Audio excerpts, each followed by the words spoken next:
Et la nourriture de ceux qui ont reçu l'écriture, la nourriture de ceux qui ont reçu l'écriture est licite pour vous, et votre nourriture est licite pour eux.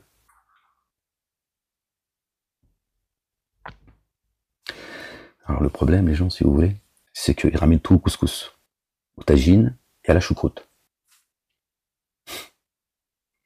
Ils vont te dire, les imams vous disent tout ça, puis ils adorent ça parce qu'il y a un côté où ils sont tolérants, l'islam est une religion de tolérance, etc. Ils ont besoin de justifier la religion de Dieu l'éternel.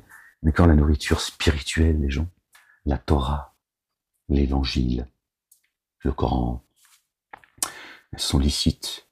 Si toi tu es un croyant et tu te maries avec une femme qui suit la Torah et pas le Talmud et le Zohar, une femme qui se repose, qui s'appuie, qui suit l'évangile, ou une femme qui suit le Coran et non pas la Sunna, et celle qui suit l'évangile sans faire le Dieu de Jésus un Dieu en chair et en os, pardon, elle t'élicite, parce qu'elle partage la même nourriture que toi. Ça n'a rien à voir avec ta merguez. Ok? Voilà, c'est ça la nourriture. C'est pas celle, d'accord, qui est tuée au nom d'un autre Dieu, Hachem, ou de leur prophète Mohammed, qui n'existe pas. Haram. Le halal est haram, les gens. Après, il y a ceux qui savent pas, mais Dieu, il est compatissant. Il est doux, il est amour. Mais une fois que tu l'as entendu, tu l'as entendu.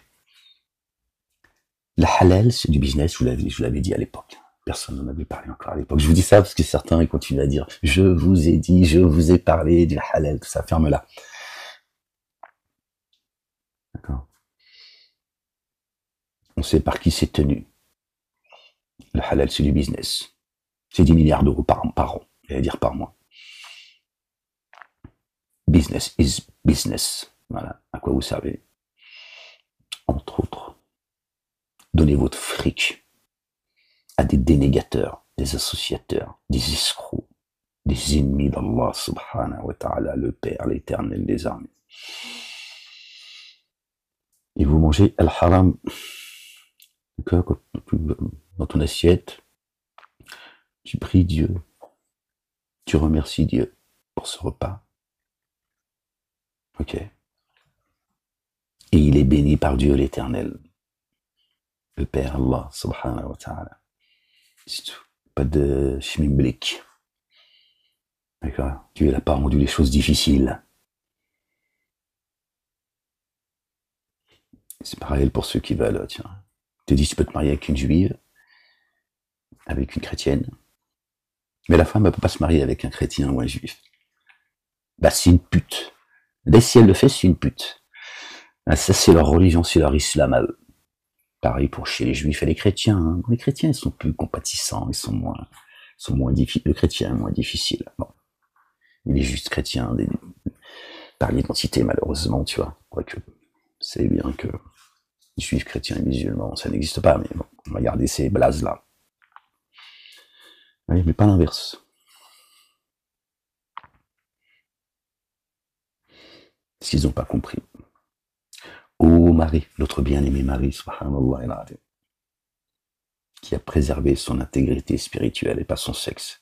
La religion de la femme, ça se trouve pas dans la culotte. La véridique, Marie, la véridique. Zacharie, alayhi salam. Zacharie, notre bien-aimé Zacharie. Tous ces illustres élus de Dieu, subhanallah, que certains insultent, bafouent, méprisent. Paix sur lui. Paix, salut de Dieu sur lui, sur sa famille. Il a dit, ô Marie, d'où te vient cette nourriture quand il allait visiter Marie dans le temple. Les mosquées nous ont toujours expliqué que elle était tellement pieuse et elle se consacrait tellement à Dieu qu'elle n'avait pas le temps de se faire à manger et Dieu descendait du paradis sa nourriture. C'est ça qu'on expliquait. Mais après, de génération en génération, j'ai un certain âge. Après, les récits changent ou ils disparaissent.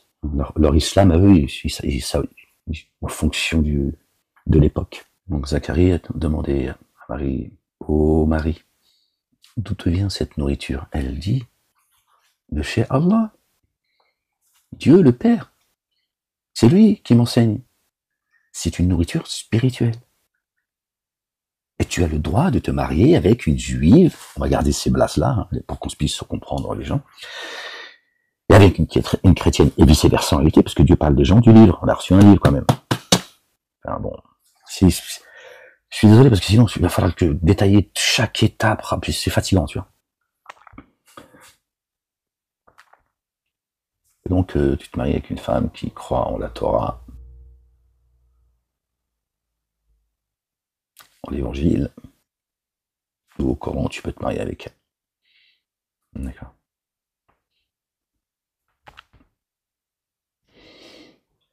Après, à chacun d'eux d'avancer.